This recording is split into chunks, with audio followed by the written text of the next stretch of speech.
Shalom, family. This is Acres of Diamonds. All good things are possible right where you are and now by Russell H. Conwell. This is the preface. Though Russell H. Conwell's Acres of Diamonds have been spread all over the United States, time and care have made them more valuable. And now that they have been reset in black and white, it by their discoverer, they are to be laid in the hands of a multitude for their enrichment. In the same case with these gems, there is a fascinating story of the master jeweler's life work, which splendidly illustrates the ultimate unit of power by showing what one man can do in one day and what one life is worth into the world. As his neighbor and intimate friend in Philadelphia for 30 years, I am free to say that Russell H. Conwell's tall, manly figure stands out in the state of Pennsylvania as its first citizen and big brother of its 7 million people. From the beginning of his career, as he has been a credible witness in the court of public works to the truth of a strong language of the New Testament parable, where it says, "If ye have faith as a grain of mustard seed, ye shall say unto this mountain, remove hence to yonder place, and it shall remove, and nothing shall be impossible unto you." Great glory. As a student, schoolmaster, lawyer, preacher, organizer, thinker, and writer, lecturer, educator, diplomat, and leader of men, he has made his mark on his city and state and the times in which he has lived. A man dies, but his good work lives on. His ideas, ideals, and enthusiasm have inspired tens of thousands of lives. A book full of the energetics of a master workman is just what every young man cares for. 1915. Introduction. Friends, this lecture has been delivered under these circumstances. I visit a town or city and try to arrive there early enough to see the postmaster, the barber, the keeper of the hotel, the principal of the schools, and the minister of some of the churches, and then go into some of the factories and stores and talk with the people and get into sympathy uh, with the local conditions of that town or city and see what has been their history, what opportunities they had, and what they had failed to do. And every town fails to do something. And then go to the lecture and talk to those people about the subjects which apply to their locality. Acres of Diamonds, the idea, has continuously been precisely the same. The idea is that in this country of ours, every man has the opportunity to make more of himself than he does in his own environment, with his own skill, with his own energy, and with his own friends. Russell H. Conwell.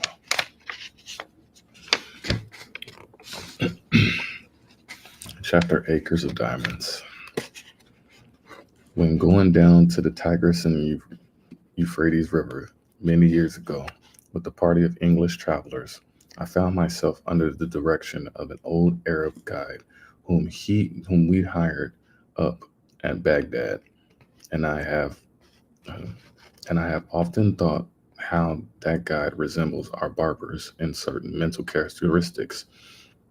He thought that it was not only his duty to guide us down those rivers and do what he was paid for doing, but also to entertain us with stories curious and weird, ancient and modern, strange and familiar. Many of them I have forgotten, and I am glad I have. But there is one I shall never forget. The old guide was leading my camel by its halter along the banks of those ancient rivers, and he told me story after story, until I grew weary of his storytelling and ceased to listen. I have never been irritated with that guy when he lost his temper as I ceased listening. But I remember that he took off his Turkish cap and swung it in a circle to get my attention. I could see it through the corner of my eye, but I determined not to look straight at him for fear he would tell another story. But although I am not a woman, I did finally look. And as soon as I did, he went right into another story. He said, I would tell you a story now which I reserve for my particular friends. When he emphasized the word particular friends, I listened, and I have ever been glad I did. I really feel devoutly thankful that there are 1,674 young men who have been carried through college by this lecture, who are also glad that I did listen. The old guy told me that there once there once lived not far from the river Indus an ancient Persian by the name of Ali Hafid. He said that Ali Hafid owned a very large farm, that he had orchards, grain fields, and gardens, that he had money at interest and was a wealthy and contented man. He was contented because he was wealthy, and wealthy because he was contented. One day there visited that old Persian farmer one of these ancient Buddhist priests, one of the wise men of the East. He sat down by the fire and told the old farmer now how this world of ours was made. He said that this world was once a mere bank of fog, and that the Almighty thrust his finger into this bank of fog and began slowly to move his finger around, increasing the speed until at last he whirled this bank of fog into a solid ball of fire.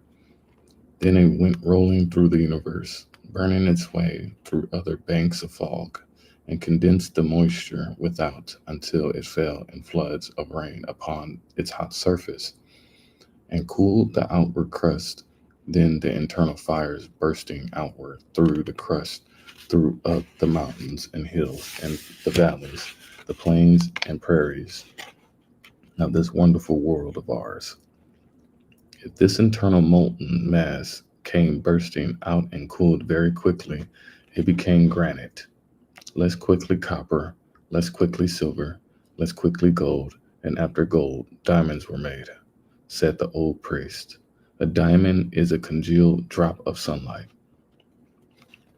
Now that it literally scientifically true, that it is scientifically true, that a diamond is an actual deposit of carbon from the sun. The old priest told Ali Hafid that if he had one diamond the size of his thumb, he could purchase the county, and if he had a mine of diamonds, he could place his child upon thrones through the influence of their great wealth. Ali Hafid heard about diamonds, how much they are worth, and went to his bed that night a poor man. He had not lost anything, but he was poor because he was discontented, and discontented because he feared he was poor. He said, I want a mine of diamonds. And he lay awake all night. Early in the morning, he sought out the priest. I know by experience that a priest is very cross when awakened early in the morning. And when he shook that old priest out of his dreams, Ali Hafid said to him, will you tell me where I can find diamonds? Diamonds? What do you want with diamonds? Why, I wish to be immensely rich. Rich? Well, then go along and find them. That is all you have to do. Go and find them, and then you have them. But I don't know how, but I don't know where to go. Well, if you will find a river that runs through white sands between high mountains, in those white sands you will always find diamonds. I don't believe there is any such river. Oh, yes. There are plenty of them. All you have to do is to go and find them, and then you have them, said Ali Hafed. I will go. So he sold his farm, collected his money, left his family in charge of the neighbor, and away he went in search of diamonds. He began his search very poorly to my mind at the mountains of the moon. Afterward, he came around into Palestine, then wandered on into Europe. And at last, when his money was all spent and he was in rags, wretchedness, and poverty, he stood on the shore of that bay at Barcelona in Spain when a great tidal wave came rolling in between the pillars of Hercules, and the poor, afflicted, suffering, dying man could not resist the awful temptation to cast himself into that incoming tide, and he sank beneath its foaming crest, never to rise in this life again. When that old guide had told me that awfully sad story, he stopped the camel I was riding on and went back to fix the bag that was coming off another camel. And I had an opportunity to muse over his story while he was gone. I remember saying to myself, why did he reserve that story for his particular friends? There seemed to be no beginning, no middle, no end, nothing to it. That was the first story I had ever heard told in my life, and would be the first one I ever read, in which the hero was killed in the first chapter. I had but one chapter of that story, and the hero was dead. When the guide came back and took up the halter of my camel, he went right ahead with the story into the second chapter, just as though there had been no break. The man who purchased Ali Hafed's farm one day led his camel into the garden to drink, and as the camel put his nose into the shallow water of the garden brook, Ali Hafed's successor noticed a curious flash of light from the white sands of the stream. He pulled out a black stone having an eye of light reflecting all the hues of the rainbow. He took the pebble into the house and put it on the mantle which covers the central fires, and forgot all about it. A few days later, this same old priest came in to visit Ali, Ali Hafed's successor, and the moment he opened that drawing room door, he saw that flash of light on the mantle, and he rushed up to it and shouted, here is a diamond. Has Ali Hafed returned? Oh no, Ali Hafed has not returned, and that is not a diamond. That is nothing but a stone we found right out here in our own garden. But, said the priest, I tell you, I know a diamond when I see it. I know positively that is a diamond. Then together they rushed out into that old garden and stirred up the white sands with their fingers, and lo, there came up another more beautiful and valuable gems than the first. Thus, said the guide to me and friends, it is historically true, was discovered the diamond mines of Golconda, the most magnificent diamond mine in all the history of mankind, excelling the Kimberley itself, the Kohinoor and the Orloff of the crown jewels of England and Russia. The largest on earth came from that mine. When that old Arab guide told me the second chapter of his story, he then took off his Turkish cap and swung it around in the air again to get my attention to the moral. Those Arab guides have morals to their stories, although they are not always moral. As he swung his hat, he said to me, had Ali Hafed remained at home and dug in his own cellar, or underneath his own wheat fields, or in his own garden, instead of wretchedness, starvation, and death by suicide in a strange land, he would have found he would have had acres of diamonds for every acre of that old farm. Yes, every shovel afterward revealed gems which since have decorated the crowns of monarchs. Interesting. When he had when he when he had added the moral to his story, I saw why he reserved it for his particular friends. But I did not tell him I could see it. It was that mean old Arab's way of going around a thing like a lawyer to say indirectly what he did not dare say directly. That in his private opinion, there was a certain young man then traveling down the Tigris River that might better be at home in America.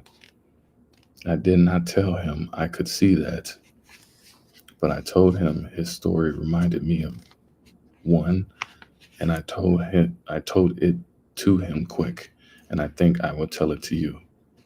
I told him of a man out of California in 1847 who owned a ranch and heard they had discovered gold in Southern California. And so, with the passion for gold, he sold his ranch to Colonel Sutter, and away he went, never to come back. Colonel Sutter put a mill upon a stream, then ran through that ranch, and one day his little girl brought some wet sand from the raceway into their home and sifted it through her fingers before the fire. And in that falling sand, a visitor saw the first thing, the first shining scales of real gold that were ever discovered in California. The man who had owned that ranch wanted gold, and he could have secured it for the mere taking. Indeed, 38 million, 38 millions, 38 millions of dollars has been taken out of every few acres since then. About 8 years ago, I delivered this lecture in a city that stands on that farm, and they told me that a one-third owner for years and years had been getting $120 in gold every 15 minutes, sleeping or waking without taxation. You and I enjoy an income like that if we didn't have to pay in income tax.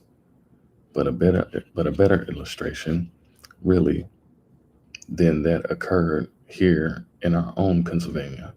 If there is anything to I enjoy above another on the platform, it is to get one of these German audiences in Pennsylvania before me, and fire that at them. And I enjoy it tonight. There was a man living in Pennsylvania, not unlike some Pennsylvanians you have seen, who owned a farm, and he did with that farm just what I should do with a farm if I owned one in Pennsylvania. He sold it. But before he sold it, he decided to secure employment collecting coal oil for his cousin, who was in the business in Canada, where they first discovered oil on this continent. They did it from the running streams at that early time. So this Pennsylvania farmer wrote to his cousin asking for employment. You see, friends, this farmer was not altogether a foolish man. No, he was not. He did not leave his farm until he had something else to do. Of all the simpletons the stars shine on, I don't know of a worse one than the man who leaves one job before he has gotten another.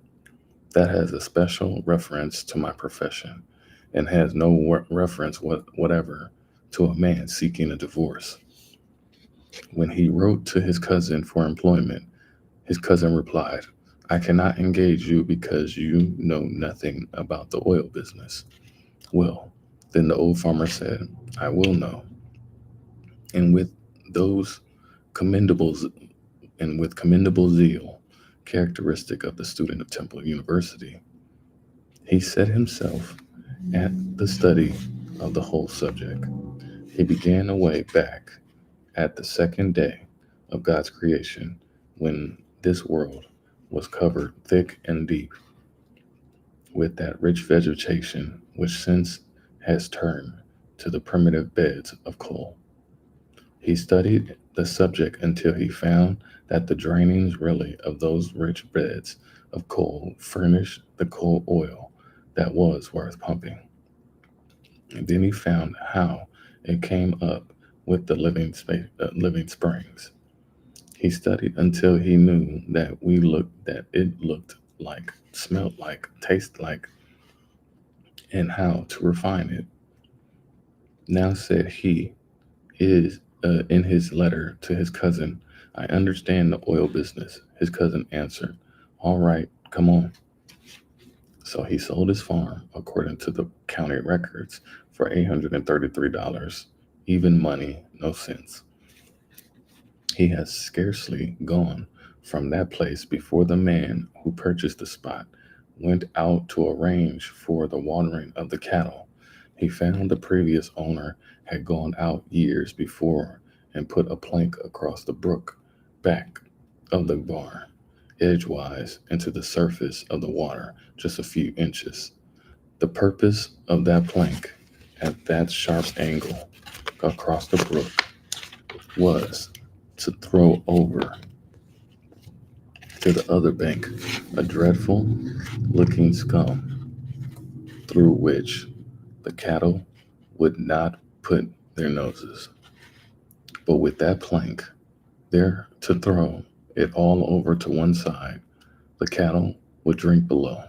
And thus that man who had gone to Canada had been himself damming back for 23 years a flood of coal oil, which the state geologists of Pennsylvania declared to us 10 years later was even then worth $100 million to our state. And 4 years ago, our geologists declared the discovery to be worth to our state $1,000 million.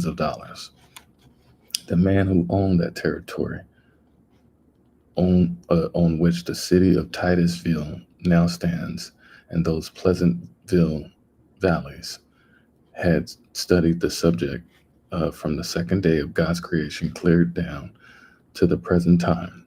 He studied it until he knew all about it. And yet he is said to have sold the whole of it for $833. And again, I say, no sense. But I need another illustration. I found it in Massachusetts, and I am sorry I did because that is the state I came from. This young man in Massachusetts furnishes just another phase of my thoughts.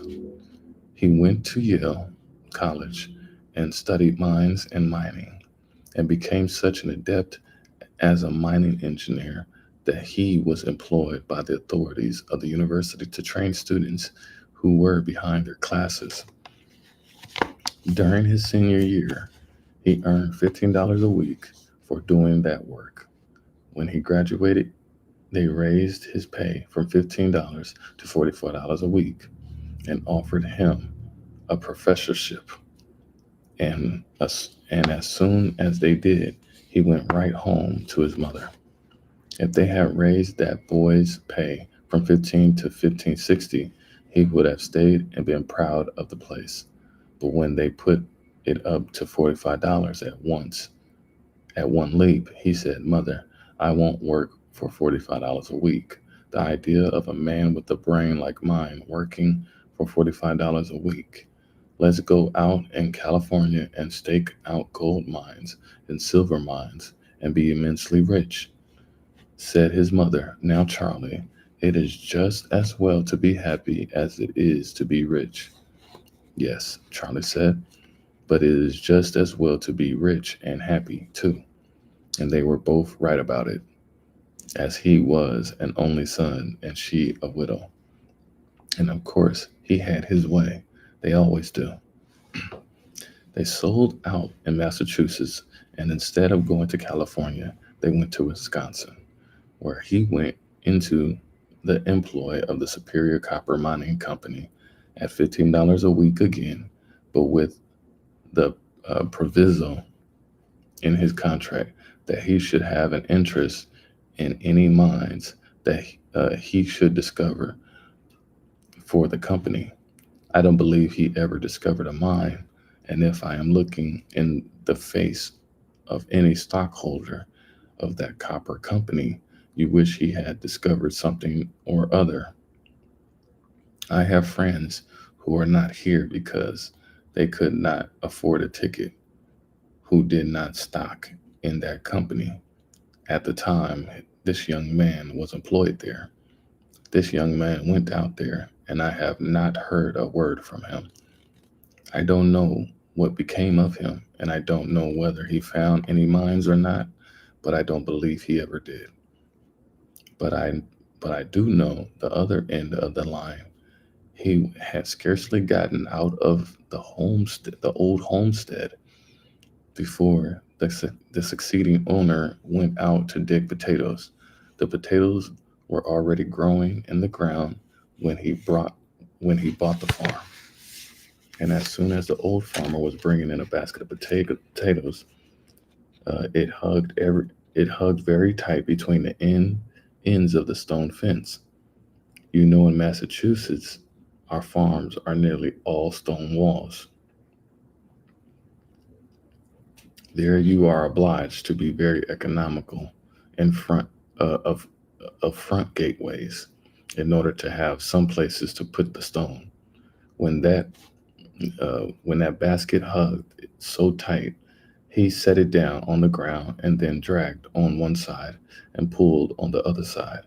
And as he was dragging that basket through this farm, noticed in the upper and outer corner of that stone wall, right next the gate, a block of native silver 8 inches square.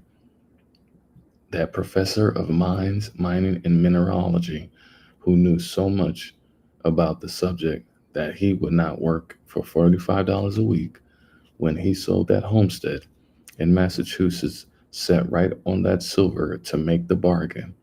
He was born on that homestead, was brought up there, and had gone back and forth rubbing the stone with his sleeve until it reflected his countenance, and seemed to say, "Here's $100,000 right now here, just for that taking." But he would not take it. It was in a home in Newburyport, Massachusetts, and there was no silver there, all the way off. Well, I don't know where, and he did not, but somewhere else he was a professor of mineralogy. My friends, that mistake is very universally made. And why should we even smile at him? I often wonder what has become of him. I do not know at all, but I will tell you what I guess as a Yankee.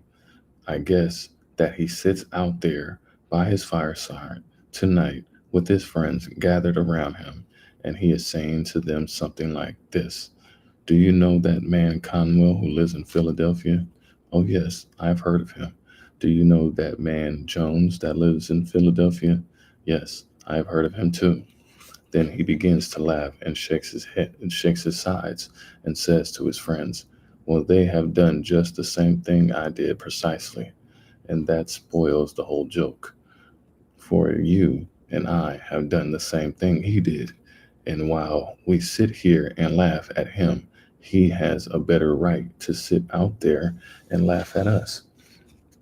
I know, I know that I have made the same mistakes, but of course, that does not make any difference, because we do not expect the same man to preach and practice too.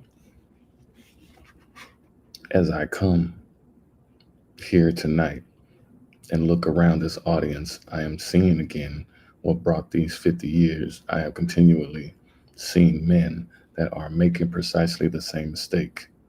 I often wish I could see the younger people, and would that the academy had been filled tonight with our high school scholars and our grammar school scholars, that I could have them to talk to. While I would have preferred such an audience as that, because they are most susceptible as they have not grown up into their prejudices as we have. They have not gotten into any custom that they cannot break. They have not met with any failures as we have. And while I could perhaps do such an audience as that more good than I can do grown up people, yet I will do the best I can with the material I have. I say to you that you have acres of diamonds in Philadelphia right where you live now. Oh, but you will say, you cannot know much about your city if you think there are any acres of diamonds here. I was greatly interested in that account in the newspaper of a young man who found that diamond in North Carolina. It was one of the purest diamonds that has ever been discovered, and it has several predecessors near the same locality. I went to a distinguished professor of mineralogy,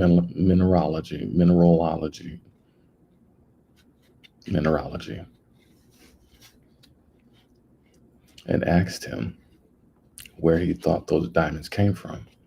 The professor secured the map of the geologic formations of our continent and traced it. He said it went either through the underlying carboniferous strata adapted for such production, westward through Ohio and the Mississippi, or in more probability, came eastward through Virginia and up the shore of the Atlantic Ocean.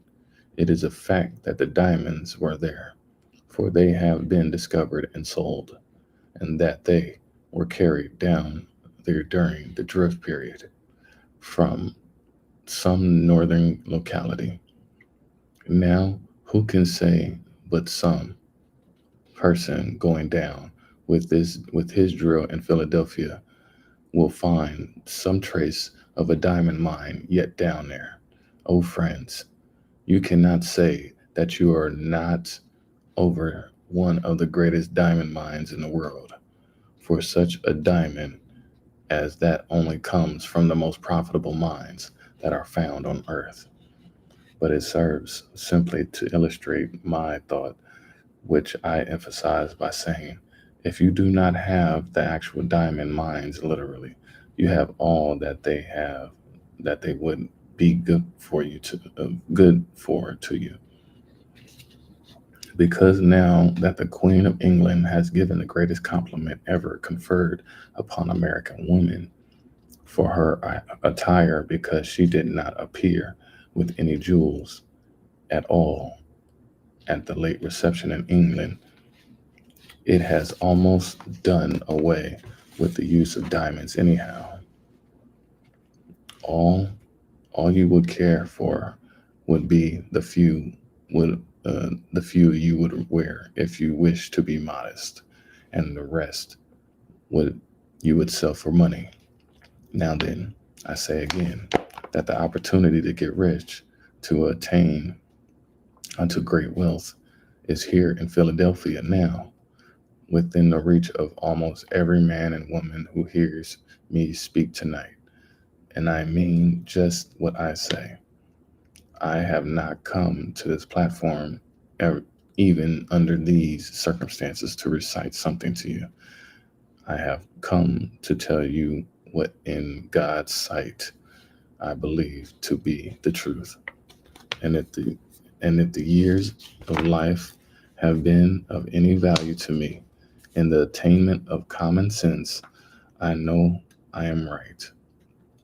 That the men and women sitting here who found it difficult perhaps to buy a ticket to this lecture or gathering tonight have within their reach acres of diamonds, opportunities to get largely wealthy. There never was a place on earth more adapted than the city of Philadelphia today. And never in the history of the world did a poor man without capital have such an opportunity to get rich quickly and honestly as he has now in our city. I say it is the truth, and I want you to accept it as such. For if you think I have come to simply recite something, then I would better not be here. I have no time to waste in any such talk, but to say the things I believe, and unless some of you get richer for what I am saying, tonight my time is wasted. I say that you ought to get rich, and it is your duty to get rich. How many of my pious brethren say to me, do you, a Christian minister, spend your time going up and down the country advising young people to get rich, to get money? Yes, of course I do. They say, isn't that awful? Why don't you preach the gospel instead of preaching about man's making money? Because to make money honestly is to preach the gospel. That is the reason. The men who get rich may be the most honest men you find in the community. Oh, but says some people, but says some young man here tonight, I have been told all my life that if a person has money, he is very dishonest and dishonorable and mean and contemptible. My friend, that is the reason why you have none, because you have that idea of people. The foundation of your faith is altogether false. Let me say here clearly and say it briefly. Those subject to discussion, which I have not time for here, 98 out of 100 of the rich men in America are honest. That is why they are rich. That is why they are trusted with money. That is why they carry on great enterprises and find plenty of people to work with them. It is because they are honest men. Says another young man, I hear sometimes of men that get millions of dollars dishonestly. Yes, of course you do, and so do I. But they are so rare a thing, in fact, that the newspapers talk about them all the time as a matter of news until you get the idea that all the other rich men got rich dishonestly. My friend, you take and drive me if you furnish the auto out into the suburbs of Philadelphia and introduce me to the people who own their homes around this great city. Those beautiful homes with gardens and flowers, those magnificent homes, so lovely in their art. And I will introduce you to the very best people in character as well as in enterprise in our city. And you know I will. A man is not really a true man until he owns his own home. And they that own their homes are made more honorable and honest and pure and true and economical and careful by owning a home. For a man to have money, even in large sums, is not an inconsistent thing. We preach against covetousness, and you know we do in the pulpit, and oftentimes preach against it so long and use the terms about filthy lucre so extremely that Christians get the idea that when we stand in the pulpit, we believe it is wicked for any man to have money until the collection basket goes around. And then we almost swear at the people because they don't give more money. Oh, the inconsistency of such doctrines as that. Money is power. You ought to be reasonably ambitious to have it. You ought because you can do more good with it than you could without it. Money printed your Bible. Money builds your churches. Money sends your missionaries. And money pays your preachers. And you would not have many of them either if you did not pay them. I am always willing that my church should raise my salary because the church that pays the largest salary always raises it the easiest. You never know. You never knew an exception to it in your life. The man who gets the largest salary can do the most good with the power that is furnished to him. Of course, he can if his spirit be right to use it for what it is given to him. I say then, you ought to have money. If you can honestly attain unto riches in Pennsylvania, it is your it is your Christian and godly duty to do so. It is an awful mistake of these people, of this pious people, to think you must be awfully poor in order to be pious. Some men say, "Don't you sympathize with the poor people?" Of course I do, or else I would not have been lecturing these years. I won't give in, but what I sympathize with the poor, but the number of poor who are to be sympathized with is very small. To sympathize with a man whom God has punished for his sins, thus to help him when God would still continue a just punishment, is to do wrong. No doubt about it. And we do that more than we help those who are deserving. While we should sympathize with God's poor, that is, those who cannot help themselves, let us remember there is not a poor person in the United States who was not made poor by his own shortcomings or by the shortcomings of someone else. It is all wrong to be poor anyhow. Let us give in to that argument and pass that to one side. A gentleman gets back up there and says, "Don't you think there are some things in the world that are better than money?" Of course I do, but I am talking about money now. Of course, there are some things higher than money. Oh, yes, I know by the grace are some things in this world that are higher and sweeter and purer than money. Well, do I know there are some things higher and grander than gold? Love is the grandest thing on God's earth. Fortunate the lover who has plenty of money. Money is power, money is force, money will do good as well as harm. In the hands of good men and women, it could accomplish, and it has accomplished good. I hate to leave that behind me. I heard a man get up in a prayer meeting in our city and thank the Lord he was one of God's poor. Well, I wonder what his wife thinks about that. She earns all the money that comes into that house, and he smokes a part of that on the veranda.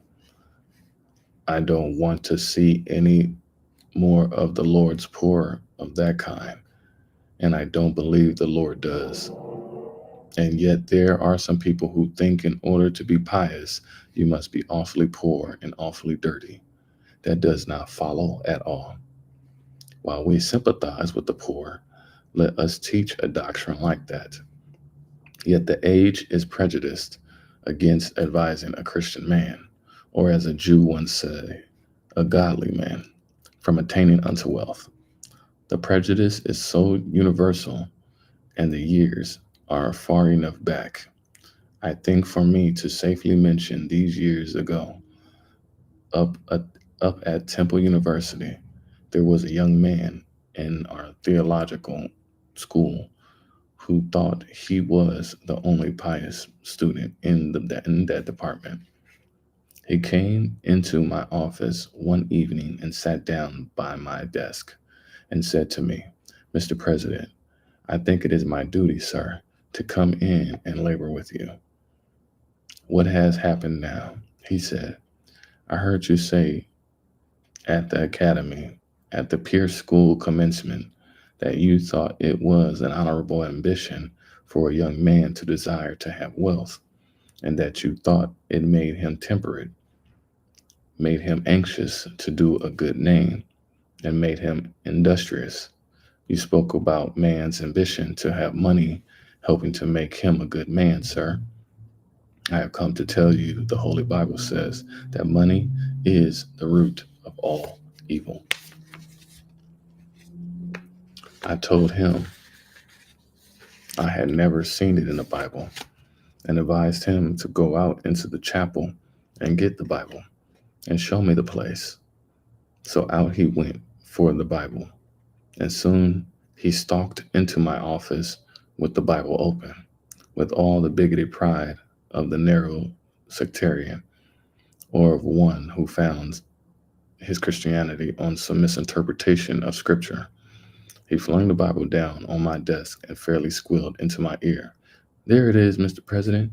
You can read it for yourself," I said to him. "Well, young man, you will learn when you get a little older that you cannot trust another denomination to read the Bible for you.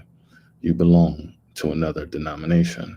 You are taught in a theological school, however, that emphasize that emphasis is exe- exegesis, exegesis.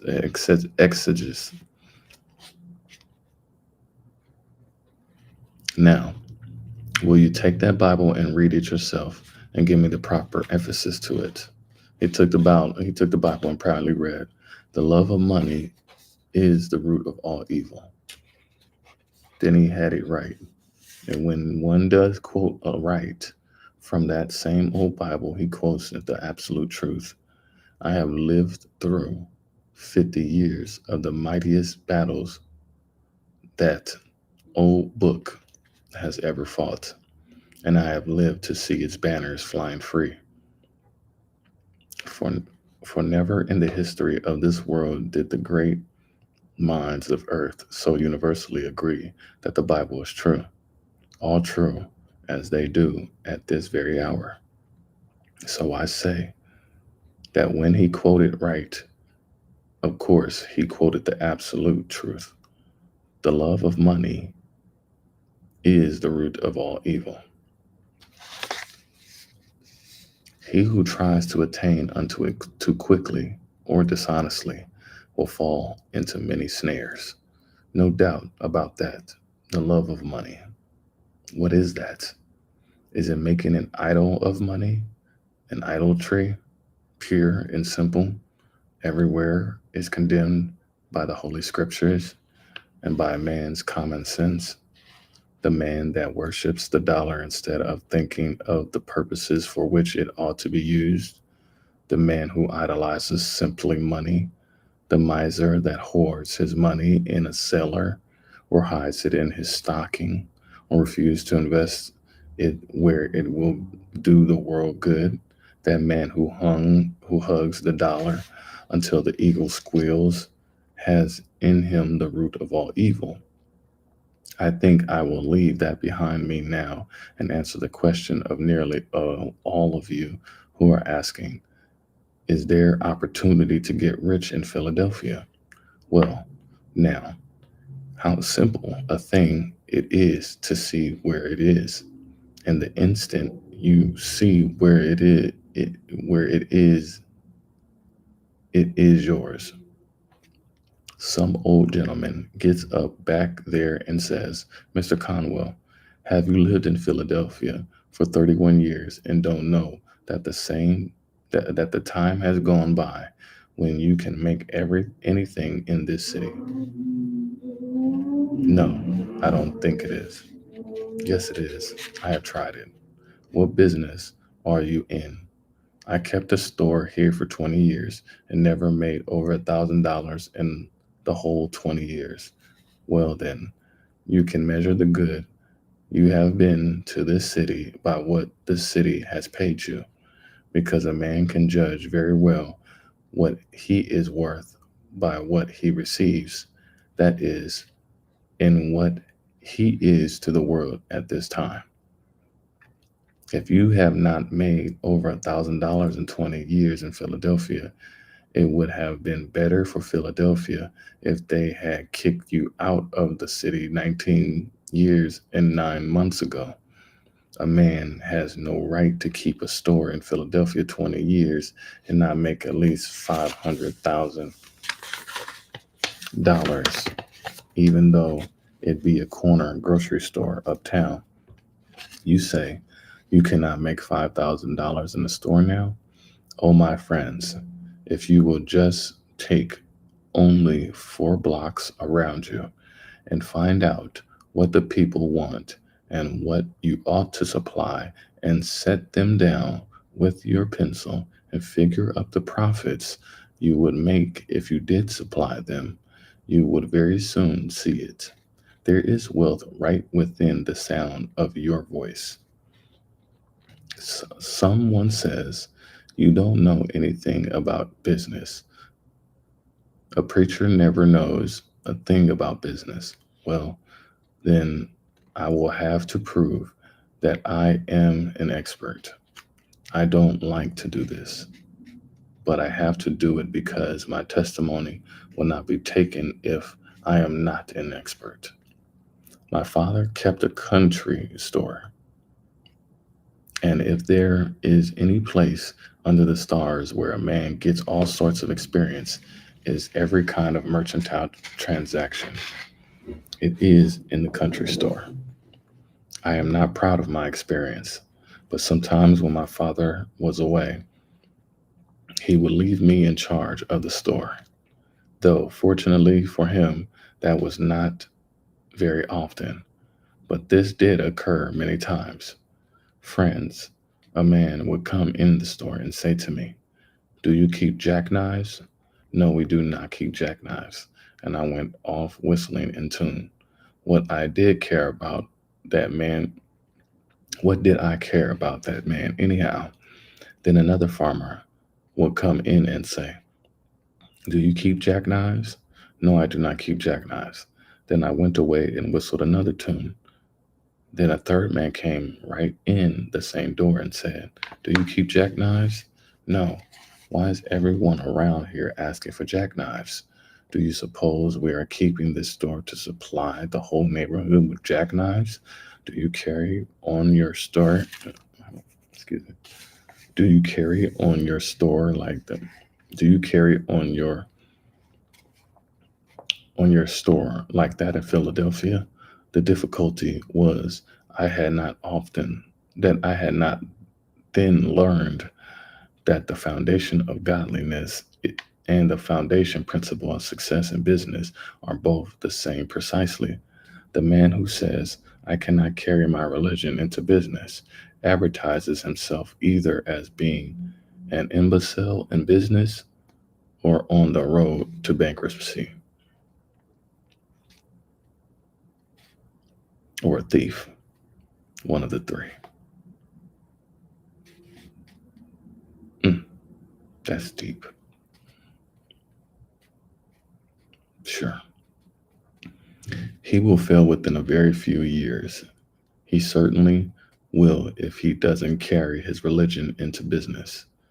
If I had been carrying on my father's store on a Christian plan, a godly plan, I would have had a jackknife for every third man when he called for it. Then I would have actually done him a kindness, and I would have received a reward myself, which it would have been my duty to take. There are some overpious Christian people who think if you take any profits on anything you sell, that you are an unrighteous man. On the contrary, you would be a criminal to sell goods for less than they cost. You have no right to do that. You cannot trust a man with your money who cannot take care of his own. You cannot trust a man in your family that is not true to his own wife. You cannot trust a man in the world that does not begin with his own heart, his own character, and his own life. It would have been my duty to have furnished a jackknife to the third man or the second and to have sold it to him and actually profited myself. I have no more right to sell goods without making a profit on them than I have to overcharge him dishonestly beyond what they are worth. But I should so sell each bill of goods that the person to whom I sell shall make as much as I make. To live and let live is the principle of the gospel and the principle everyday common sense. O young man, hear me. Live as you go along. Do not wait until you have reached my years before you begin to enjoy anything of this life. If I had the millions back or 50 cents of it, which I have tried for years in these years, it it would not do me anything like the good that it does me now in this almost sacred presence tonight. Oh yes, I am paid over and over 100-fold tonight for dividing as I have tried to do in some measure as I went along through the years.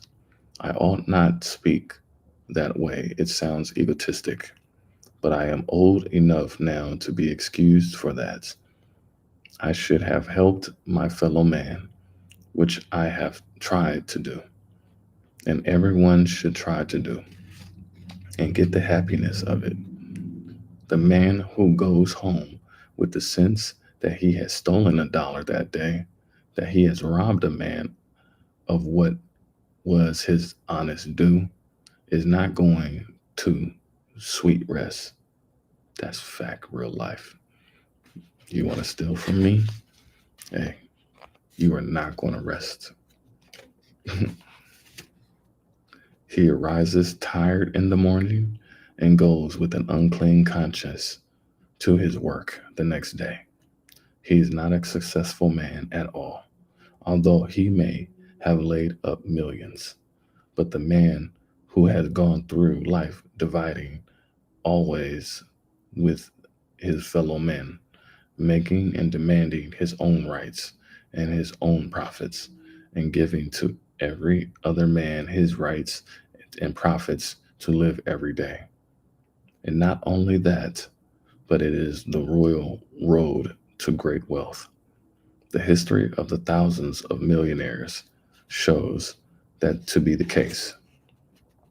The man over there who said he could not make anything in a store in Philadelphia has been carrying on his store on the wrong principle. Suppose I go into your store tomorrow morning and ask, do you know neighbor A who lives 1 square away at house number 1240?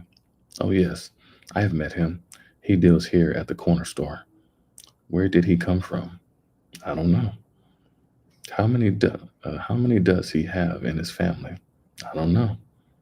What t- what ticket does he vote? I don't know. What church does he go to? I don't know. I don't care. What are you asking all these questions for?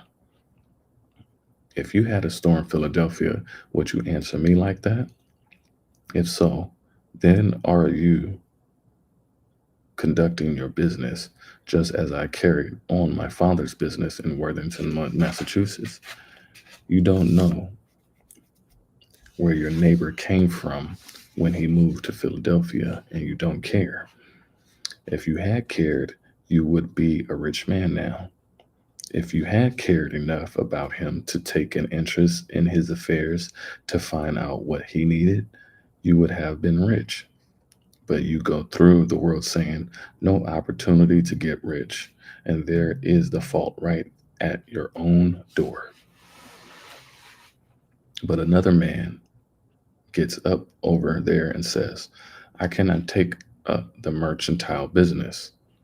While I am talking of trade, it applies to every occupation.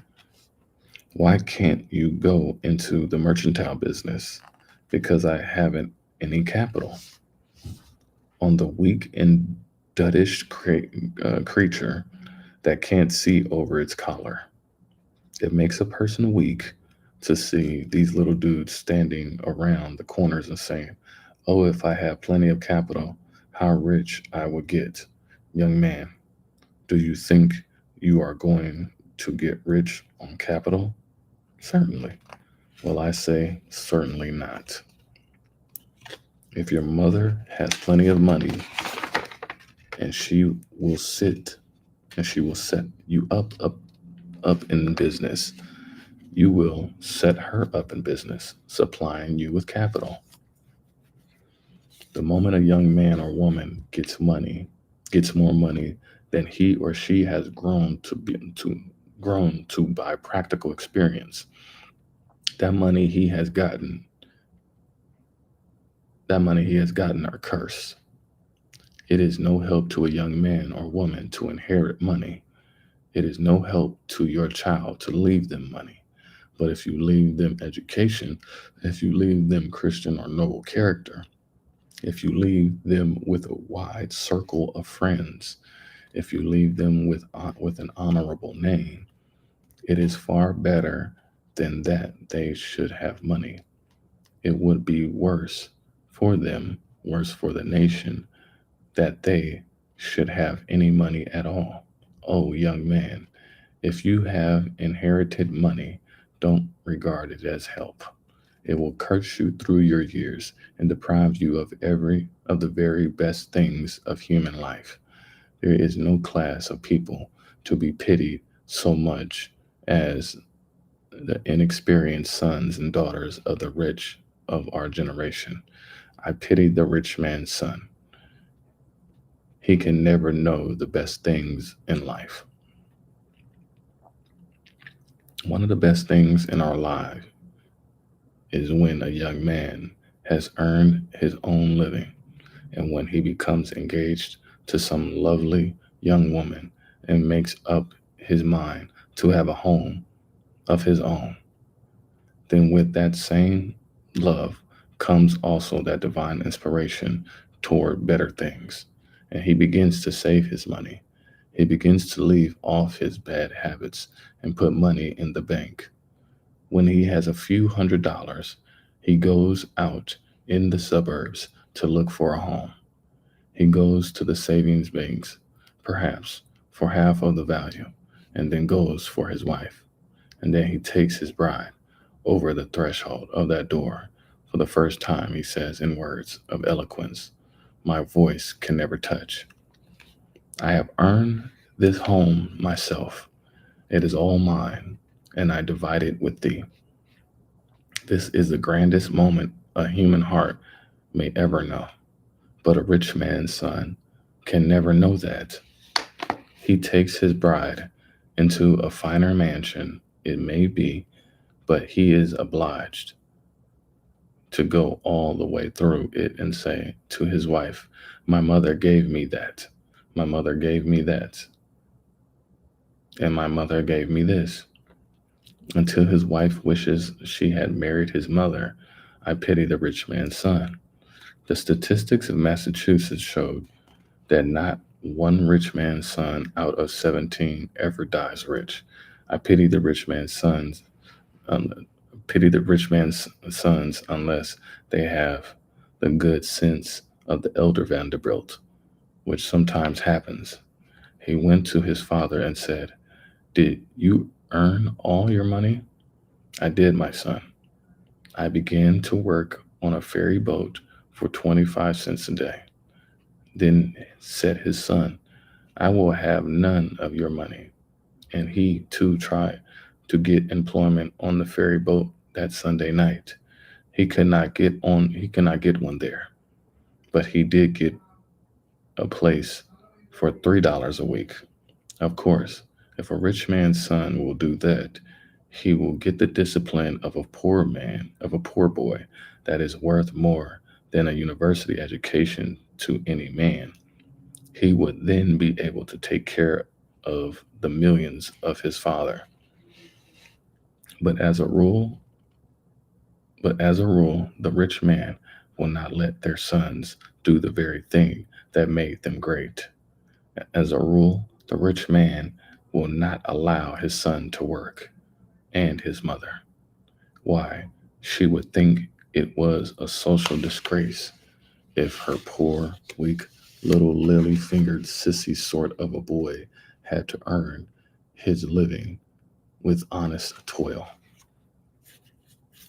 I have no pity for such rich men's sons. I remember one at Niagara Falls. I think I, I think I remember one a great deal near. I think there are gentlemen present who were at a great banquet, and I beg pardon of his friends. At the banquet here in Philadelphia, There sat beside me a kind hearted young man, and he said, Mr. Conwell, you have been sick for 2 or 3 years. When you go out there, take my limousine, and it will take you up to your house in Broad Street. I thanked him very much, and perhaps I ought not to mention the incident in this way, but I follow the facts. I go on to the seat with the driver of that limousine outside, and when we were going up, I asked the driver, how much did this limousine cost? 6,800, and he had to pay the duty on it. Well, I said, does the owner of this machine ever drive it himself? At that, the chauffeur laughed so heartily that he lost control of his machine. He was so surprised at the question that he ran up on the sidewalk and around the corner lamppost out into the street again. And when he got out into the street, he laughed till the whole machine trembled. He said, he drive this machine. Oh, he would be lucky if he knew enough to get out when we get there. I must tell you about a rich man's son at Niagara Falls. I came in from the lecture to the hotel, and as I approached the desk of the clerk, there stood a millionaire's son in New York. He was an indescribable specimen of an anthropologic potency. He had a skull capped. He had a skull cap on one side of his head with a gold tassel on the top of it, and a gold-headed cane under his arm with more in it than in his head. It was a very difficult thing to describe that young man. He wore an eyeglass that he could not see through, patent leather boots that he could not walk in, and pants that he could not sit down in, dressed like a grasshopper. This human cricket came up to the clerk's desk just as I entered, adjusted his unseen eyeglass, and spake in this wise, to the clerk. You see, he thought it was Englishly, to lisp. There, will you have the kindness to supply me with some papa, papa and envelopes? You supply me with some paper and envelopes.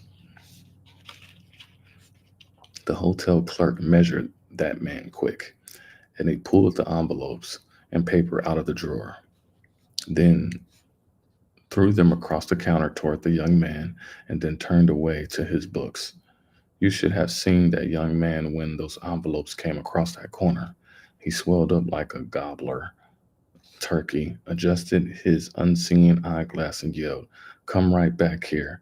Now, sir, will you order a servant to take that paper and envelopes to yonder deck? And oh, the poor, miserable, contemptible American monkey, and take that yeah, contemptible American monkey.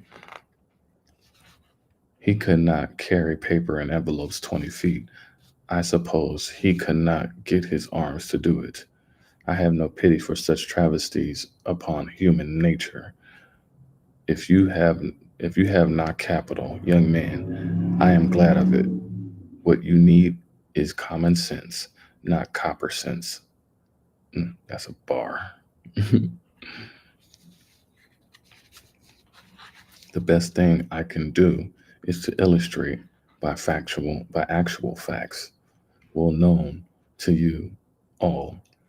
A.T. Stewart, a poor boy in New York, had $1.50 to begin life on.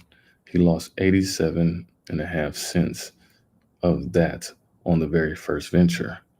How fortunate that young man who loses the first time he gambles. That boy said, I will never gamble again in business. And he never did. He came to How he came to lose 87 and a half cents. You probably all know the story how he lost it. because he bought some needles, thread, and buttons to sell, which people did not want, and had them left on his hands. I did loss, said the boy. I will not lose any more money in that way. Then he went around first to the doors and asked the people that they did want. Then when he had found out what they wanted, he invested his 62 and a half cents to supply a known demand. Study it wherever you choose, in business, in your profession, in your housekeeping, whatever your life. That one thing is the secret of success. You must first know the demand. You must first know that people need, and then invest yourself where you are most needed. A.T. Stewart went on that principle until he was worth what amounted afterward to 40 millions of dollars, owning the very store in which Mr. Wanamaker carries on his great work in New York. His fortune was made by his losing something, which taught him a great lesson that he must only invest himself or his money in something that people need. When will you salesmen learn it? When will you manufacturers learn that you must know the changing needs of humanity if you would succeed in life? Apply yourselves, all you Christian people, as manufacturers or merchants or workmen to supply that human need. It is a great principle as broad as humanity and as deep as the scripture itself. The best illustration I ever heard was of John Jacob Astor. You know that he made the money of the Astor family when he lived in New York. He came across the sea in debt for his fare, but that poor boy, with nothing in his pocket, made the fortune of the Astor family on one principle. Some young man here tonight will say, well, they could make those fortunes over in New York, but they could not do it in Philadelphia. My friends, did you ever read that wonderful book of Rees? His memory is sweet to us because of his recent death, wherein is given his statistical account of the records taken in 1889 of 107 millionaires of New York. If you read the account, you will see that out of 107 millionaires, only seven made their money in New York. Out of the 107 millionaires worth $10 million in real estate, then 67 of them made their money in towns of less than 3,500 inhabitants. The richest man in this country today, if you read the real estate values, has never moved away from a town of 3,500 inhabitants. It makes not one not it makes not so much difference where you are as who you are. But if you cannot get rich in Philadelphia, you certainly cannot do it in New York. Wow, that's heavy.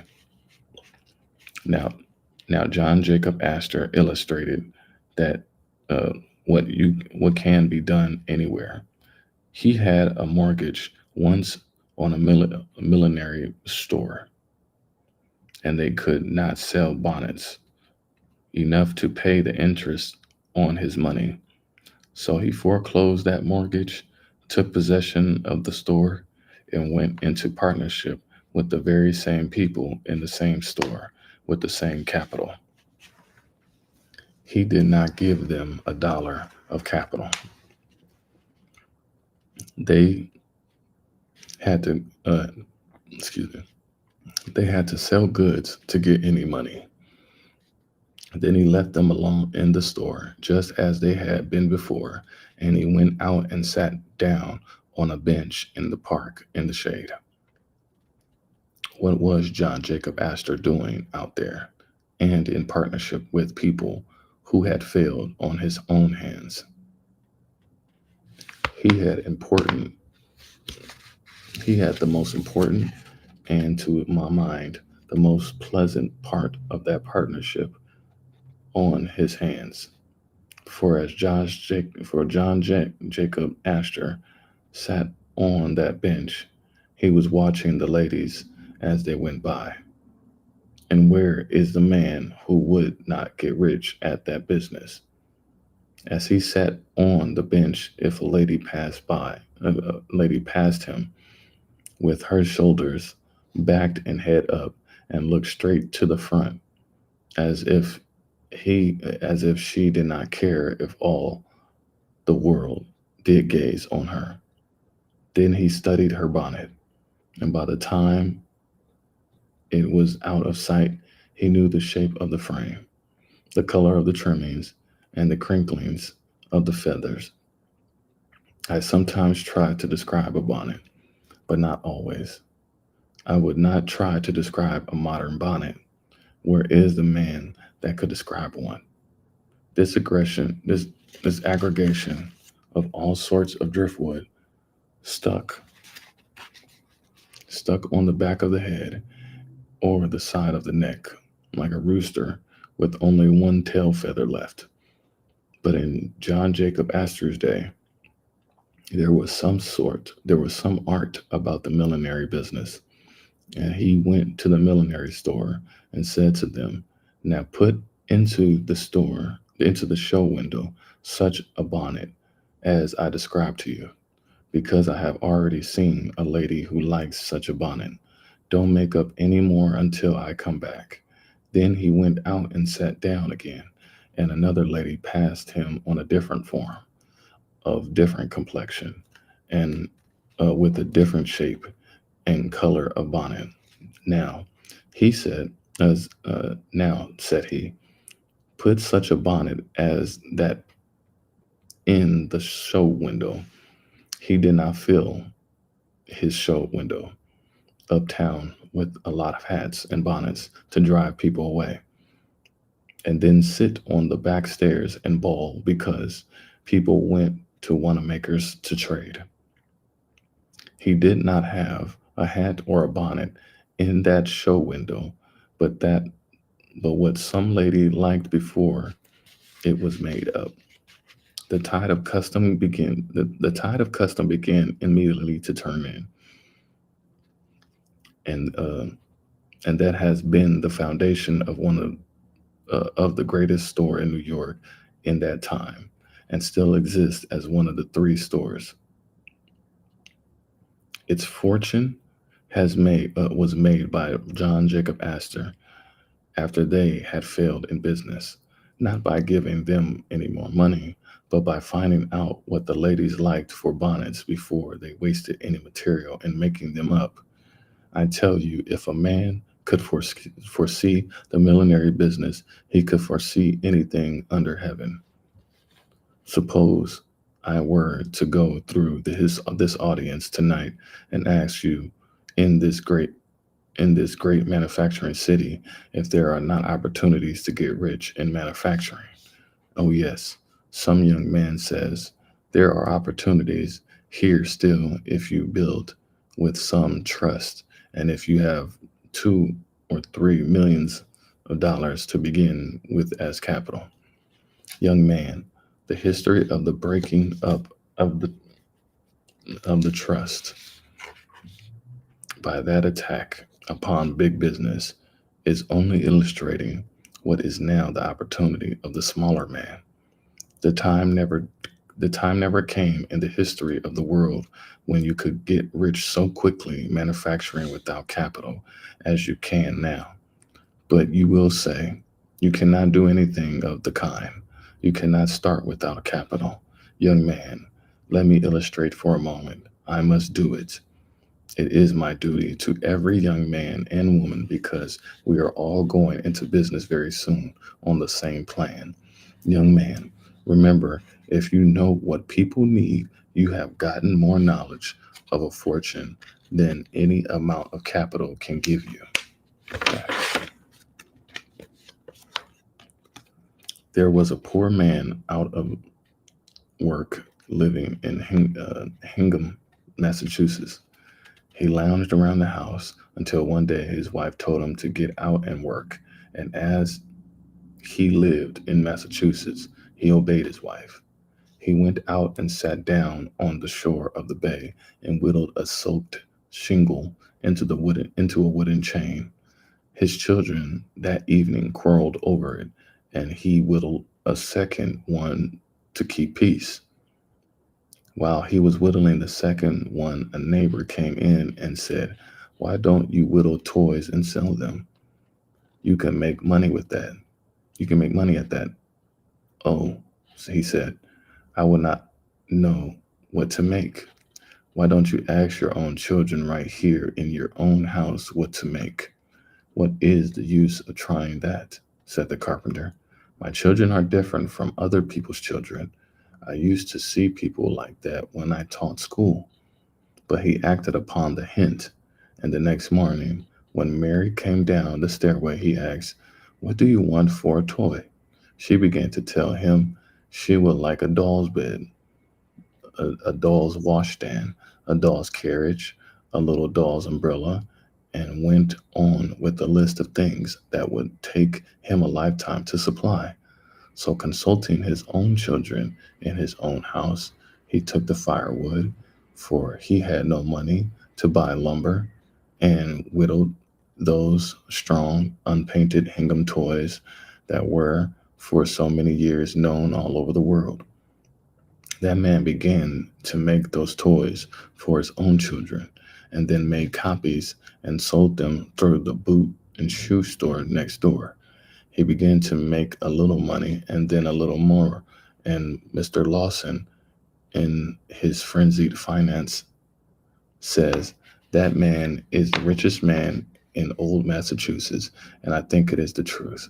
And that man is worth $100 million today, and has been only 34 years making it on that one principle, that one must judge that what his own children like at home, other people's children will like in their homes. Two, to judge the human heart by oneself, by one's wife, or by one's children. It is the royal road to success in manufacturing. Oh, but you say, didn't he have any capital?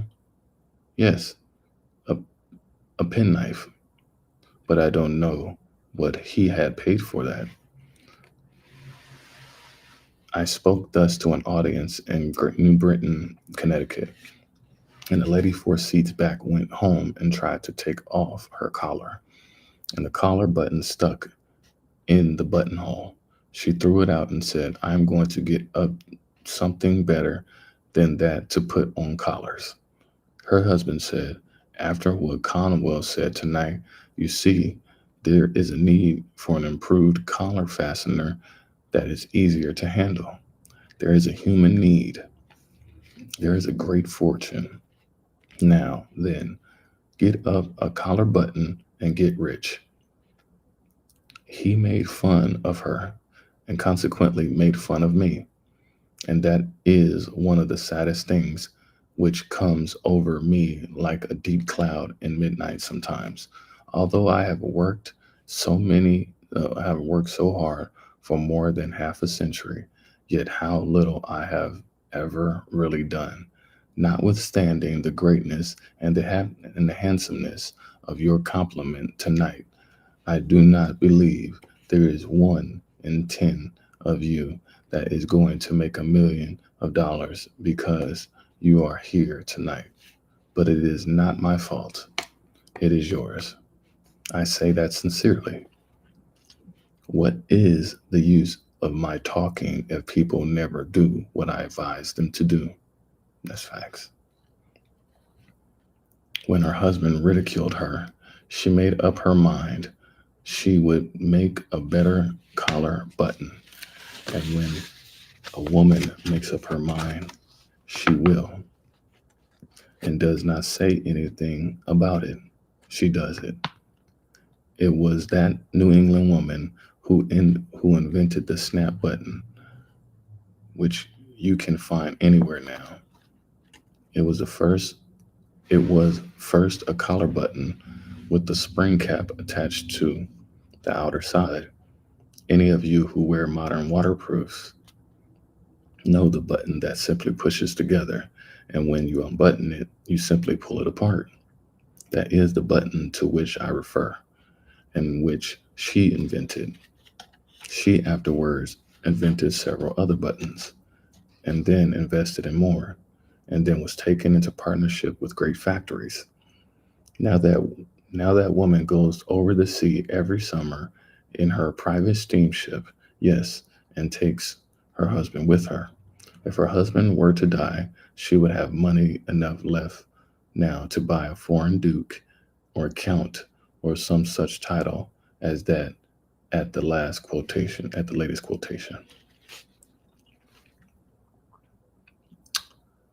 Wow. Now that now what is my lesson in that incident? It is this. I told her then, though I did not know her. Now say to you, your wealth is too near to you. You are looking right over it. And she had to look over it because it was right under her chin. Mm. I have read in the newspaper that a woman never invented anything. Well, that newspaper ought to begin again. Of course, I do not refer to gossip. I refer to machines.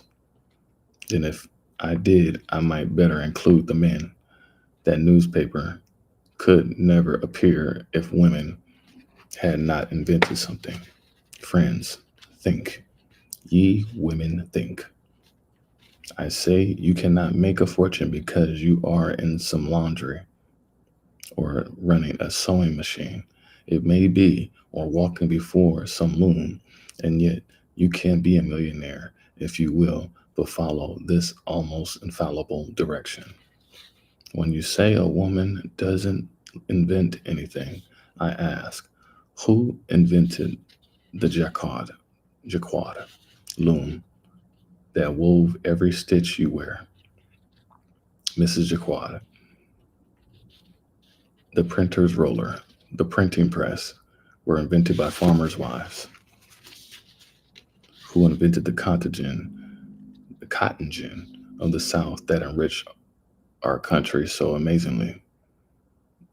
Black folks. It says here General Green invented the cotton gin and showed the idea to Mr. Whitley, to Mr. Whitney, and he, like a man, seized it.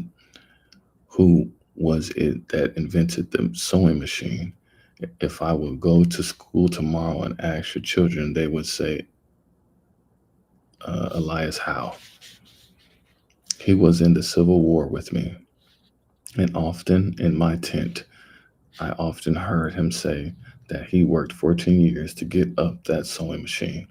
But his wife made up her mind one day that they would starve to death if there wasn't something or other invented pretty soon. So if so in 2 years, so in 2 hours, she invented the sewing machine. Of course, he took out the patent in his name. Men always do that. Who was it that invented the mower and the reaper? According to Mr. Cormick's confidential communication so recently published, it was a West Virginia woman who, after his father and he had failed altogether in making a reaper and gave it up, took a lot of shears and nails, nailed them together on the edge of a board with one shaft of each pair loose, and then wired them so that when she pulled the one wire away, it closed them. And when she pulled the wire the other way, it opened them. And there she had the principle of the mowing machine.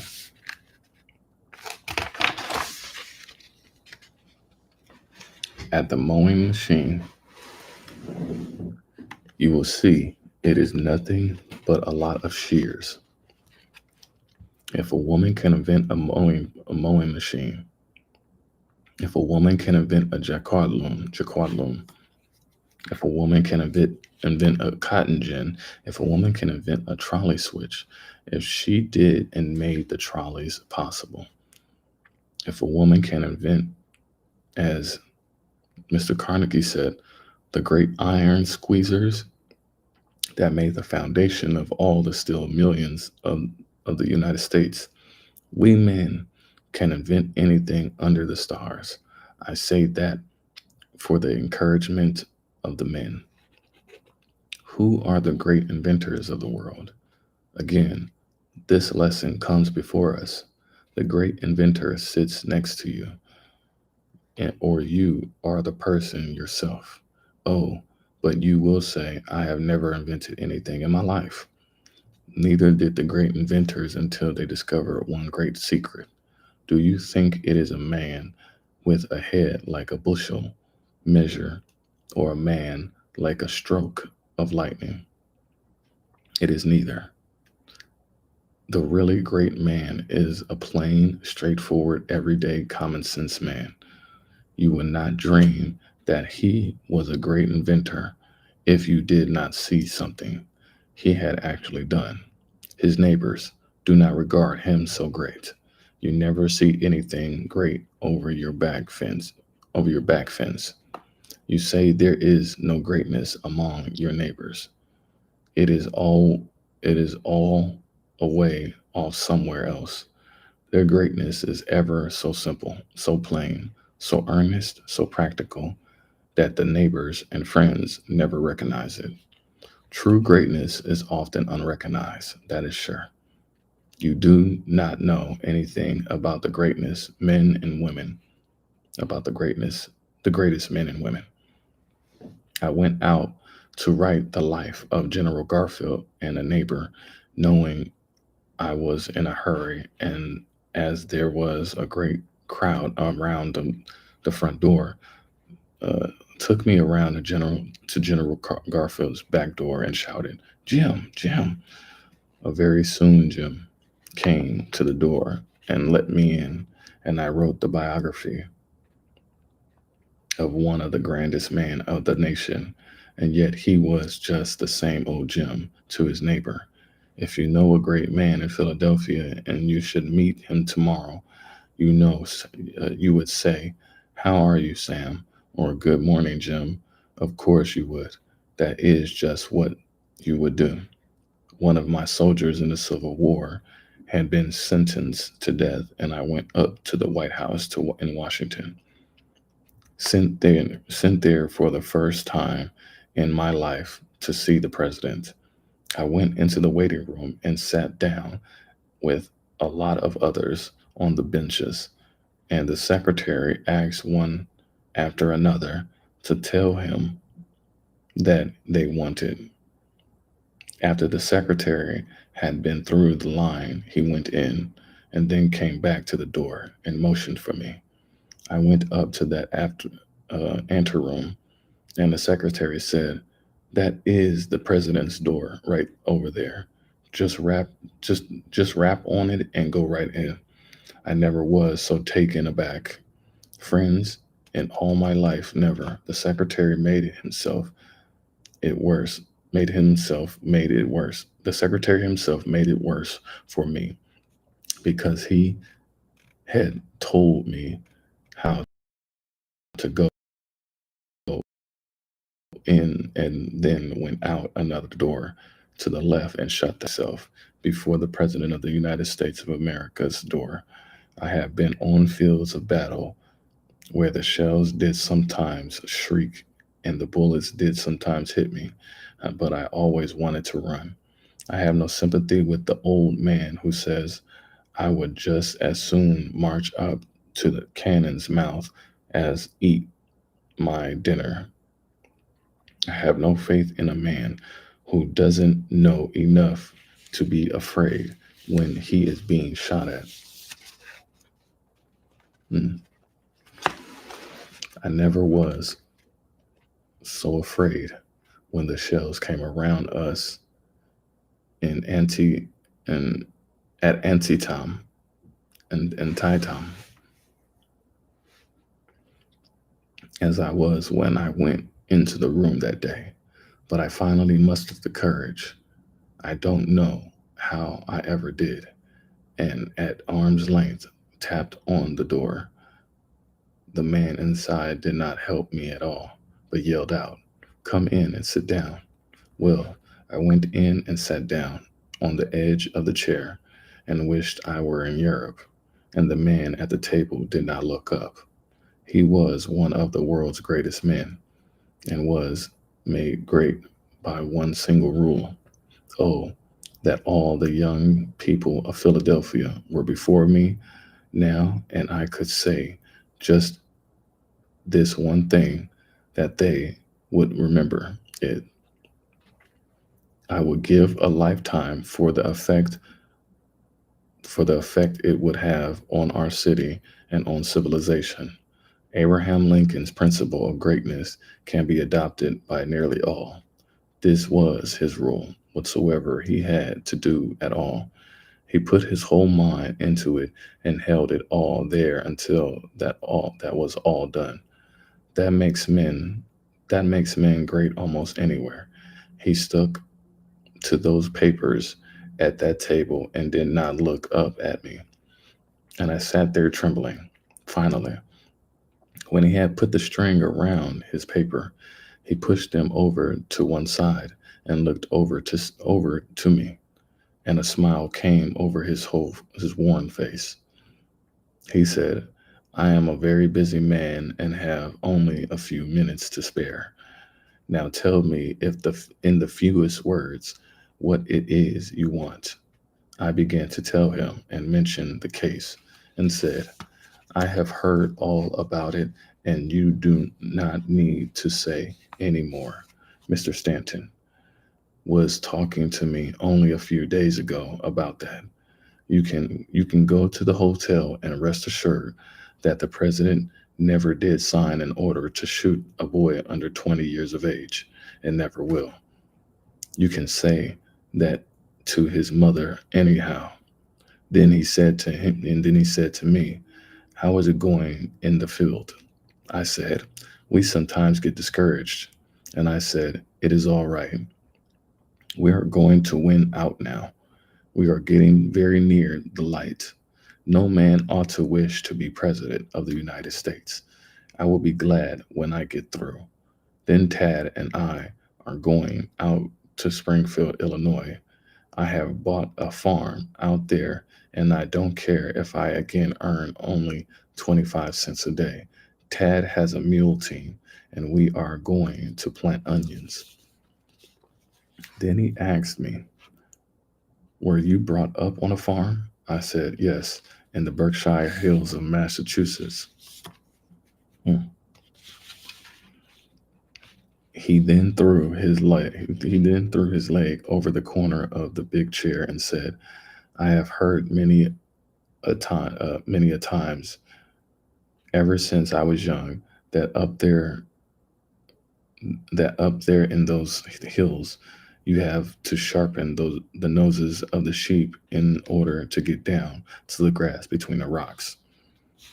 He was so familiar, so everyday, so farmer like, that I felt right at home with him at once. He then took hold of another roll of paper and up at me and said, "Good morning." I took the hint, then got up and went out. After I had gotten out, I could not realize I had seen the President of the United States at all. But a few days later, when still in the city, I saw the crowd pass through the East Room by the coffin of Abraham Lincoln, and when I looked at the upturned face of the murdered president, I felt then that the man I had seen a short time before, who so simple a man, so plain a man, was one of the greatest men that God ever raised up to lead a nation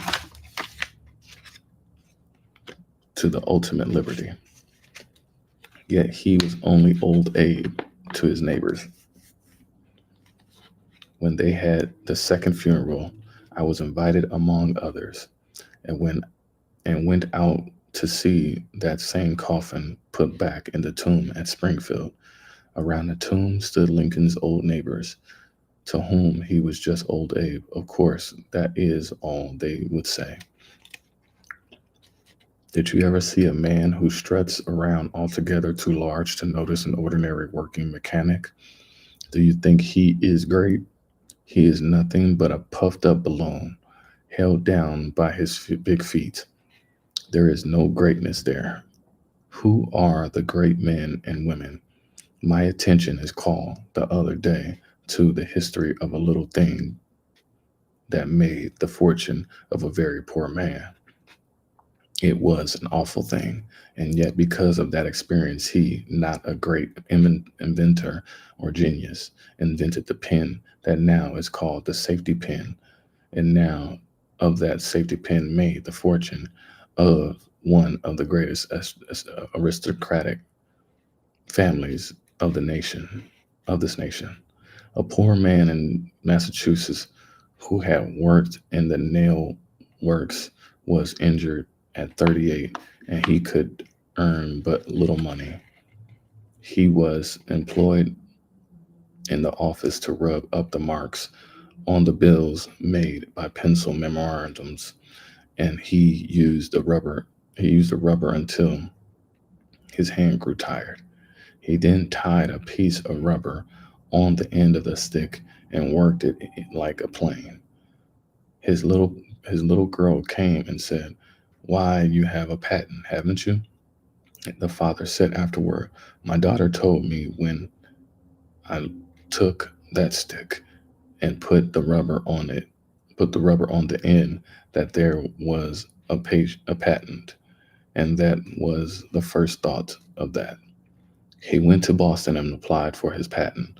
And every one of you that has a rubber tipped pencil in your pocket is now paying tribute to the millionaire. No capital, not a penny did he invest in it. All all was income, all the way up until the millions. But let me hasten to one of the greater thought. Show me the great men and women who live in Philadelphia. A gentleman over there will get up and say, "We don't have any great men in Philadelphia. They don't live here. They live away off in Rome or St. Petersburg or London or Manayuk or anywhere else but here in our town. I have come now to the apex of my thought. I have come now to the heart of the whole matter and to the corner and into the center of my struggle. Why isn't Philadelphia a greater city in its greater wealth? Why does New York excel Philadelphia? People say because of her harbor. Why do many other cities of the United States get ahead of Philadelphia now? There are only one answer, and that is because our own people talk down their own city. If there ever was a community on earth that has to be forced ahead, it is the city of Philadelphia. If we are to have a boulevard, talk it down. If we are going to have better schools, talk them down. If you wish to have wise legislation, talk it down. Talk all the proposed environment improvements down. That is the only great wrong that I can lay at the feet of the magnificent Philadelphia that has been so universally kind to me. I say it is time we turn around in our city and begin to talk up the things that are in our city and begin to set them before the world as the people of Chicago, St. Louis, New York, St. Louis, San Francisco do. Oh, if we only could get that spirit out among our people, that we can do things in Philadelphia and do them well. Arise, you millions of Philadelphians. Trust in God and man and believe in the great opportunities that are right here, not over in New York or Boston, but here for business, for everything that is worth living for on earth. There was never an opportunity greater. Let us talk up our own city. But there are two other young men here tonight, and that is all I will venture to say, because it is too late. One over there gets up and says, "There is going to be a great man in Philadelphia, but never was one." Oh, is that so? When are you going to be great?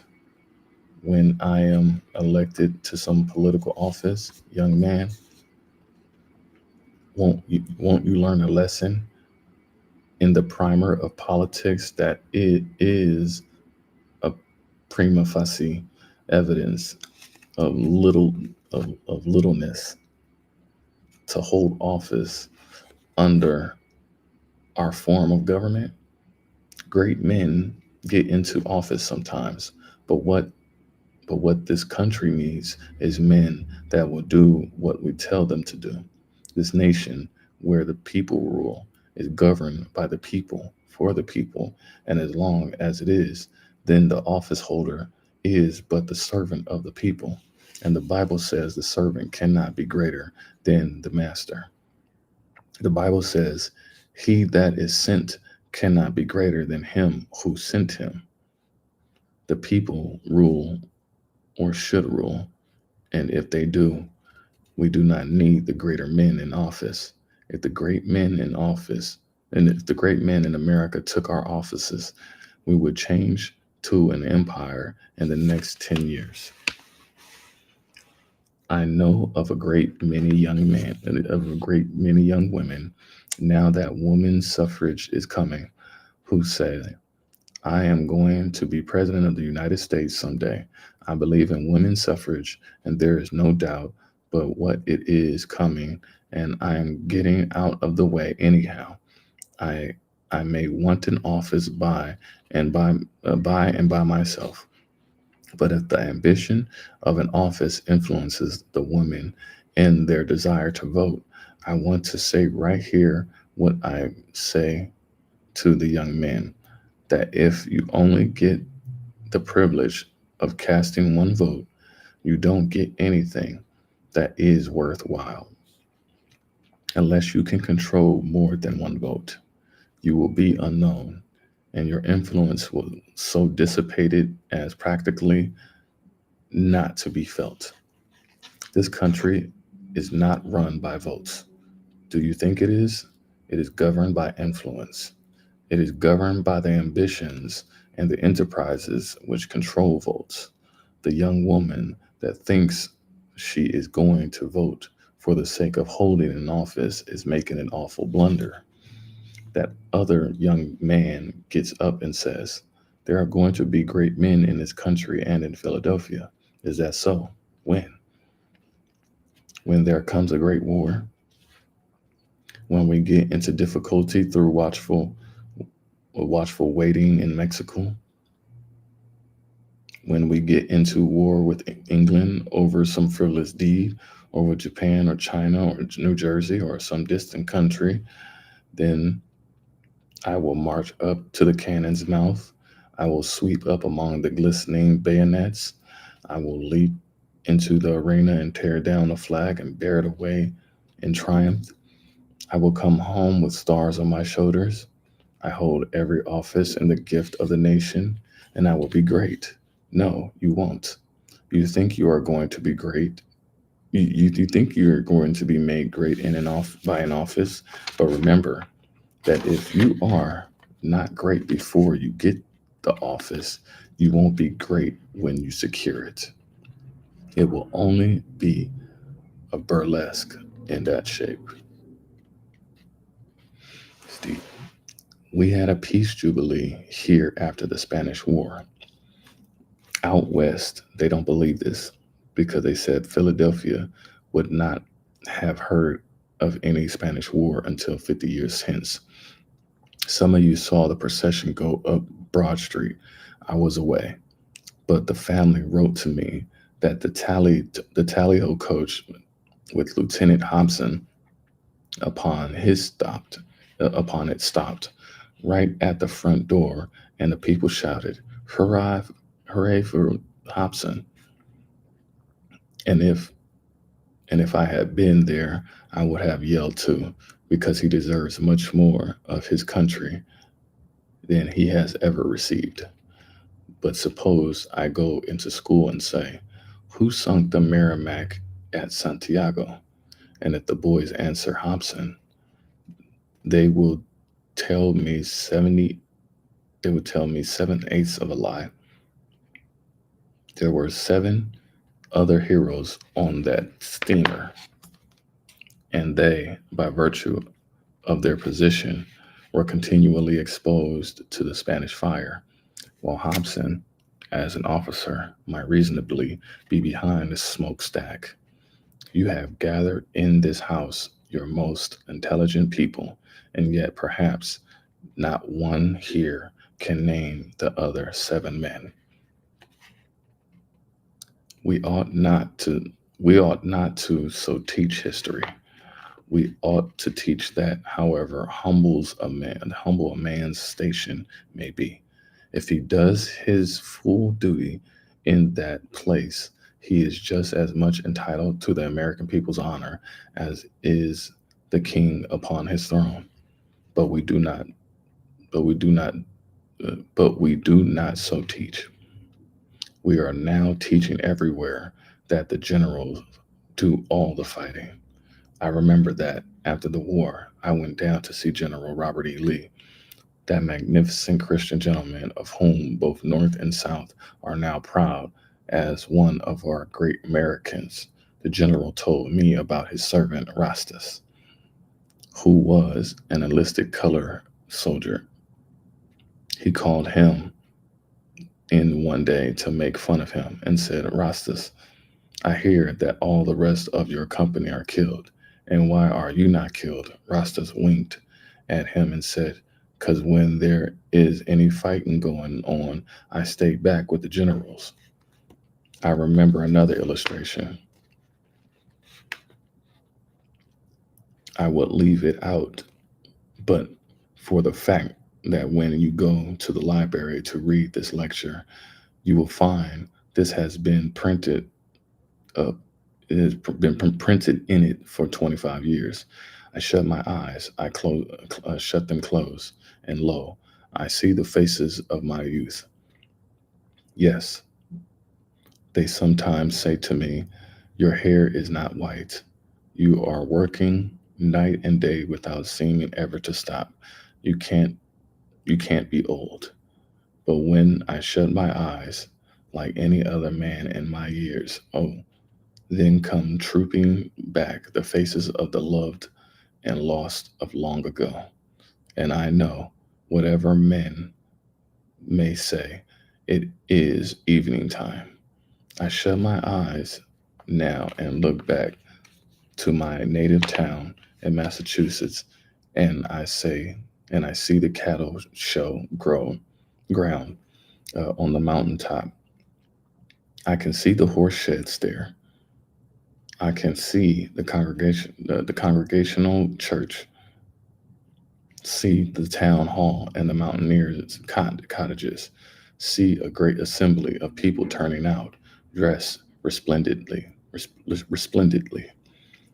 and I can see flags flying and handkerchiefs waving and hear bands playing. I can see that company of soldiers that had re-enlisted march up on that cattle show ground. I was but a boy, but I was captain of that company and puffed out with pride. A cambric needle would have burst me out, but burst me all to pieces. Then I thought it was the greatest event that ever came to man on earth. If you have ever thought you would like to be a king or queen, you go and be received by the mayor. The bands played, and all the people turned out to receive us. I marched up that common so proud at the head of my troops, and we turned down into the town hall. Then they seated my soldiers down the center aisle, and I sat down on the front seat. A great assembly of people, 100 or 2, same came in to fill the town hall, so that they stood up all around. Then the town officers came in and formed a, a half circle. The mayor of the town sat in the middle of the platform.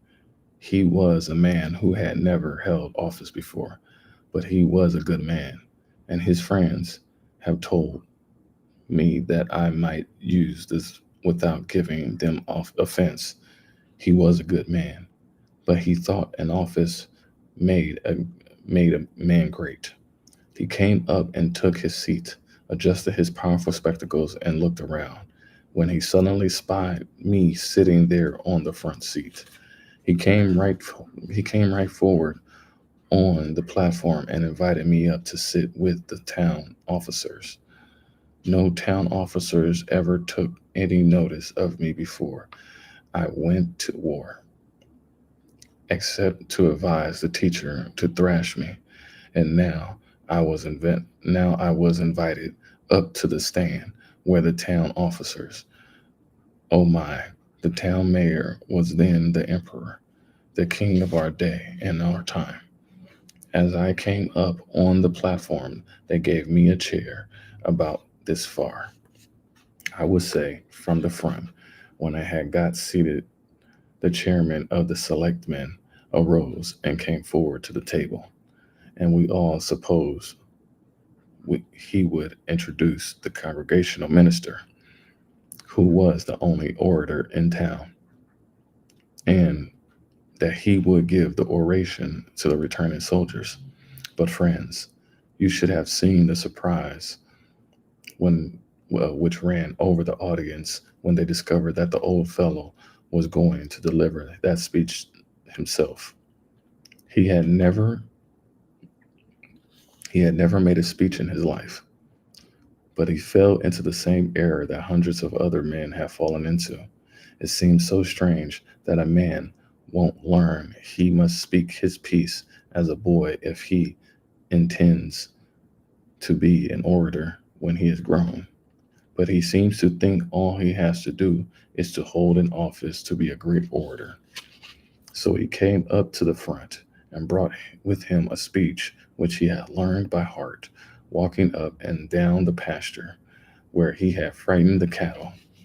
He brought the manuscript with him and spread it out on the table so as to be sure he might see it.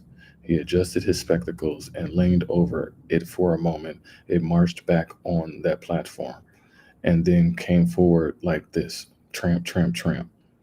He must have studied the subject a great deal. When you come to think of it, because he assumed an elocutionary, elocutionary attitude, he rested heavily upon his left heel, threw back his shoulders, slightly advanced the right foot, opened the organs of speech, and advanced his right foot at an angle of 45. As he stood in that elocutionary attitude, friends, this is just the way the speech went. Some people say to me, don't you exaggerate? That would be impossible. But I am here for the lesson and not for the story. And this is the way it went. Fellow citizens, as soon as I heard his voice, his fingers began to go like this, go like that. His knees began to shake, and then he trembled all over. He choked and swallowed and came around to the table to look at the manuscript. Then he gathered himself up with clenched fists and came back. Fellow citizens, we are fellow citizens. We are, we are, we are, we are very happy. We are very happy. We are very happy. We are very happy to welcome back to their native town these soldiers who have fought and bled and come back again to their native town. We are especially pleased to see with us today this young hero. Meant me, this young hero who, in imagination, friends remember he said that. If he had not said in imagination, I would not be egotistic enough to refer to it at all. This young hero who, in imagination, we have seen leading, leading. We have seen leading his troops on to the deadly breach. We have seen his shining sword flashing in the sunlight as he shouted